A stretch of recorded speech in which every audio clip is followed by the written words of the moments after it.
خليط بعشبه وحده كيقضي على الشيب وفي نفس الوقت كيترك لون احمر اكاجو رائع. ومن منافع هاد العشبه انها كتقضي على تساقط الشعر وكتحارب القشره والفطريات اللي كتواجد ذروه الراس. هاد العشبه اللي تسمى بالكركديه في مصر والدول العربيه الشقيقه هي عشبه غنيه بالميلانين وكتعد من افضل العشبات اللي كيحاربوا وكيعطيو لون رائع وجذاب للشعر. بلا ما نطول عليكم ندوزو لطريقه التطبيق والاستعمال. قبل كلشي دير ابوني وفعل الجرس يوصل الفيديو اكثر عدد ديال الناس. 90% من الناس اللي كيشاهدوا الفيديوهات اللي في قناتي ما دايرينش مشاركه، داكشي علاش كلشي بغيتو الاخوان يدير مشاركه باش نوصلوا لهذا المحتوى لاكثر عدد ديال الناس. اول حاجه غناخذ 50 غرام من الكركدين وغنطبخوه لمده لا تقل على 15 دقيقه تيولي اللون ديالو على هذا الشكل.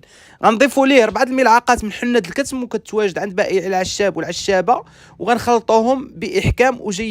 بعد ذلك ونتركوهم كيتخمروا لمده لا تقل على ساعه ونصف. بعد مرور المده الزمنيه غادي نطليوه على شعرنا ونخليوه لمده لا تقل على 2 ساعات. نعاودوا العمليه كل اسبوع للحصول على لون احمر غامق.